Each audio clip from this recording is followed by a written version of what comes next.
नमस्कार। आज मैं हिस्ट्री का 12th क्लास का एक चैप्टर ले रही हूँ, चैप्टर 7। उसका नाम है एक साम्राज्य की राजधानी विजयनगर। विजयनगर से रिलेटेड हमारे बहुत सारे इंपॉर्टेंट क्वेश्चन बोर्ड के में आते हैं। अभी बच्चों के प्री बोर्ड चल रहे हैं और मैं चाहती हूँ कि जो मैं क्वेश्चंस बता रही हूँ आपको वो आपके बहुत ज़्यादा काम आए। तो सबसे पहले हम जो इन क्वेश्चंस को ले रहे हैं वो सबसे पहले मैं टेक्स्ट बुक क्वेश्चन ले रही हूँ। सबसे फर्स्ट क्वेश्चन जो है वो ये पूछा गया है कि जो हम्पी में जो भवनों के अवशेष प्राप्त हुए हैं उसमें विरूपाक्ष मंदिर के पुरोहितों और पंपा देवी के मंदिर के पुरोहितों का क्या योगदान रहा उन रिसर्च पर। तो जब हम इसकी बात करते हैं तो अगर मैं कहूँ तो बेस रहे। सबसे पहले बात करेंगे फर्स्ट, इसका रीज़न जो था वो कि मैकेंजी जो थे वो सर्वेक्षण विभाग में अध्यक्ष थे और वो ब्रिटिश गवर्नमेंट के अंदर में काम करते थे। उन्होंने सबसे पहले क्या किया कि इन मंदिरों का, इन अवशेषों का सर्वेक्षण किया और उन सर्वेक्षण के आधार पर मैप तैयार किया। और मैप जो था वो उसके अंदर बहुत सारी जानकारियाँ उन्हें विरूपाक्ष मंदिर और पंपा देवी मंदिर के जो पुरोहित थे उन्होंने अपनी जो स्मृतियाँ थी या याददाश्त कह लें उसके आधार पर उन्हें इन दिया। और सेकंड जो थी इसमें काम हुआ था वो 1856 में जो छाया चित्रकार थे यानी कि स्टिल फोटोग्राफर, उन्होंने भी बहुत सारे चित्रों को संकलित किया और उनका जो कलेक्शन था वो काम आया आपके इसको रिसर्चर्स के बाद में मैच करने के। ठीक है।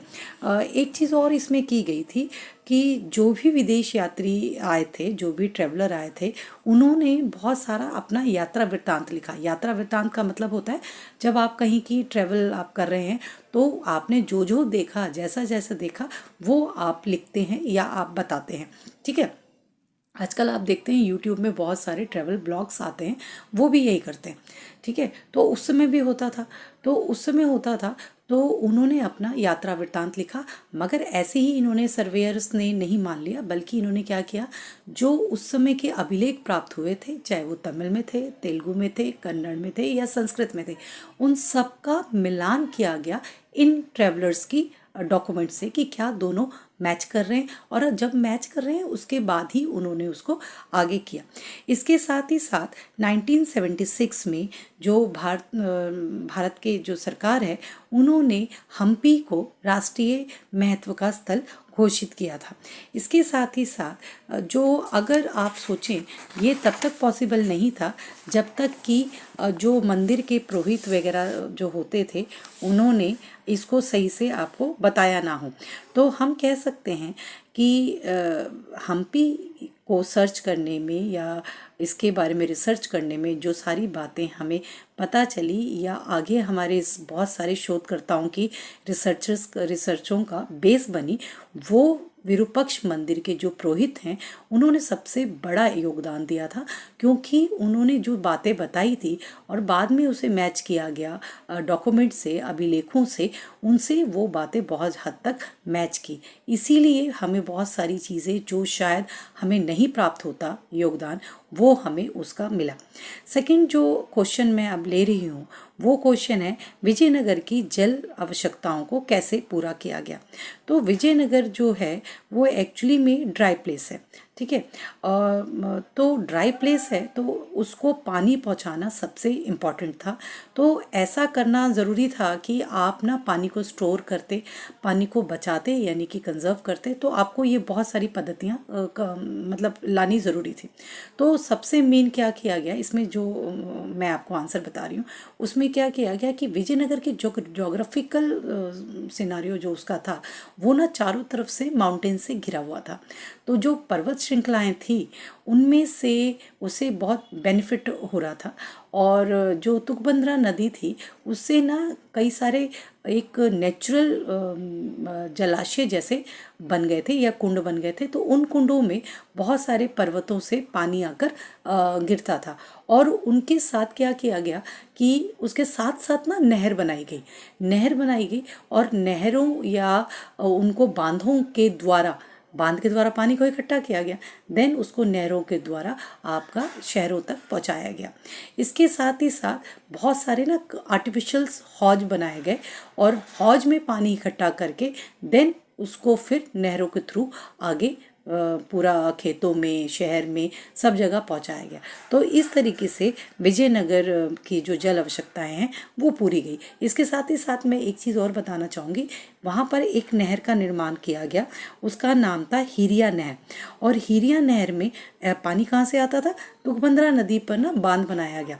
बांध बनाने के बाद वो हिरिया नहर के थ्रू आपके धार्मिक केंद्र और आपके शहरी केंद्र दोनों तरफ आपको जो बीच का हिस्सा था, जो घाटी थी, उन खेतों को सिंचाई की व्यवस्था की गई। तो इस तरीके से हम कह सकते हैं कि आपका जो विजयनगर की जल आवश्यकताओं को बहुत बहुत दिमाग लगा के, आप सोचें उस जमाने पर भी इतने सही तरीके से पूरा नहरों का जाल बिछाकर फिर उसकी आवश्यकताओं को पूरा किया गया। तो आप जान सकते हैं कि जो विजयनगर के शासक थे या जो उसके प्रशासक जो थे, जो पूरे सिस्टम को चला रहे थे, वो कितना सही सिस्टम, मतलब उन्होंने पूरे सिस्टम को मैनेज किया और इस तरीके से किया कि सबको वो मिल जाए। तो आज अभी इस वीडियो में मैं 2 क्वेश्चन ले रही हूँ और नेक्स्ट वीडियो जो इसके साथ ही में आएगा उसमें मैं अगले 2 क्वेश्चन लूँगी। ये 12th क्लास की हिस्ट्री के चैप्टर 7 का क्वेश्चन नंबर 3 है। इसमें क्वेश्चन पूछा गया है कि जो किलेबंदी होती थी उसके अंतर्गत हम कृषि क्षेत्र को, या उस समय के लोग कृषि क्षेत्र को क्यों शामिल करते थे। आपको इसके फ़ायदे और नुकसान दोनों बताने हैं, ठीक है। तो एक्चुअली में उस समय का जो टाइम पीरियड था, उस समय या आज भी आप देखते हैं कि आप अपने बॉर्डर को सेव करने की कोशिश करते हैं, वहाँ पर सैनिक लगाते हैं या वहाँ घेराबंदी करते हैं, इशारा करते हैं। तो उस समय अपने बॉर्डर्स को सेव करने के लिए किलेबंदी की जाती थी। और किलेबंदी जो की जाती थी उसके अंतर्गत कृषि क्षेत्र को जो रखते थे उसके बहुत सारे रीजंस थे, क्योंकि उस समय लगातार लड़ाइयाँ होती रहती थी। और लड़ाइयों में क्या होता है, लड़ाइयाँ 1-2 दिन या हफ्ते भर नहीं चलती, ये लड़ाइयाँ कई कई महीने चलती थी। अगर कई कई महीने जब चलती थी तो उस समय क्या होता था कि आपको कहीं रसद कम ना पड़ जाए, रसद यानी कि आपका खाना पीना। तो अगर कृषि क्षेत्र उस किलेबंदी के अंदर ही है तो आपको रसद कभी भी कम नहीं पड़ेगी। तो नहीं तो पहले क्या होता था, ये प्रेशर बनाया जाता था कि अगर आपकी रसद ख़त्म हो गई तो मजबूरन जिसकी रसद ख़त्म हुई है, जिस राजा के ऊपर आक्रमण हुआ है, उसे मजबूरन क्या करना पड़ता था, आत्मसमर्पण करना पड़ता था सामने वाले राजा के सामने। तो मगर उसने इसका हल क्या निकाला, किलेबंदी के अंदर कृषि क्षेत्र को भी रख लिया जाए। तो विजयनगर साम्राज्य में ये होता था कि पूरे जब किलेबंदी की जाती थी उसके अंदर कृषि क्षेत्र को भी शामिल किया जाता था। कृषि ना मुख्य व्यवसाय था। जब कृषि मुख्य व्यवसाय था तो कृषि के ऊपर ही सब लोग डिपेंडेंट थे। लगभग ज़्यादातर जो है 80-90% लोग जो थे वो कृषि पर डिपेंडेंट थे। और जब कृषि किलेबंदी के अंदर है और लड़ाई चल भी रही है तब भी वो अंदर है, तो आप आराम से अपनी खेती बाड़ी कर रहे हैं, तो लोगों को कोई दिक्कत नहीं पैदा होती थी, ना तो पैसे की और ना ही अनाज की। इसके साथ ही साथ जब इतनी बड़ी सेना आपको रखनी है तो राजा को भी पैसा चाहिए, और राजा का जो इनकम का जो सोर्स ऑफ इनकम था वो क्या था, टैक्स। और टैक्स उसको सबसे ज़्यादा किससे प्राप्त होता था, इन्हीं किसानों से, क्योंकि और खेती से, खेती की उपज से। तो अगर आपने अंदर खेती रखी है तो उससे क्या बेनिफिट होगा आपको, उससे ये बेनिफिट होगा आपको कि आपको लगातार ना तो आपके किसानों को दिक्कत हो रही है और ना ही आपको टैक्स मिलने पे दिक्कत हो रही है। जब आपको टैक्स लगातार मिलता जाएगा तो आप इजीली प्रशासन का जो शासन का कार्य है वो चला पाएंगे। इसके साथ ही साथ अपनी सेना का भी पूरा खर्चा उठा पाएंगे। मगर इसके जब कहते हैं ना कि कोई चीज़ आप करते हैं तो उसके प्लस और माइनस दोनों तरीके के पॉइंट होते हैं। तो कृषि क्षेत्र को अंदर रखने में कुछ हानियाँ भी थी। वो हानि क्या थी कि आपको इस पर ज़्यादा खर्चा करना पड़ता था किलेबंदी पर, क्योंकि आप इतना, कृषि के क्षेत्र बहुत बड़ा होता है और उस बड़े क्षेत्र को आपको वो करना है कवर अप, तो लाजमी है कि पैसा भी ज़्यादा लगेगा।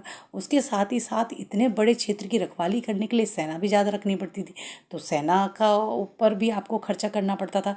इसके साथ ही साथ क्या होता था, कई बार कन्फ्यूज़न रहती थी कि कितने बड़े क्षेत्र को आप कवर करें या ना करें। तो ये दोनों रीज़न थे कि आपको ये बताना होता था कि किलेबंदी के अंदर जब आप करोगे कृषि क्षेत्र तो वो आपको बेनिफिशियल ज़्यादा होता था बशर्ते कि नुकसान के। तो मुझे लगता है कि आपको ये क्वेश्चन बहुत अच्छी तरीके से समझ आया होगा, और मैं बहुत सारे सालों से पढ़ा रही हूँ लगातार, तो मैंने ये क्वेश्चन बहुत बार देखा है कि बोर्ड के पेपर में ये क्वेश्चन आता है। आई होप कि आपको अभी ये क्वेश्चन बहुत अच्छी तरीके से समझ आया होगा। तो प्लीज़ मेरे वीडियो को लाइक करें, सब्सक्राइब करें और आगे शेयर करें। Thank you.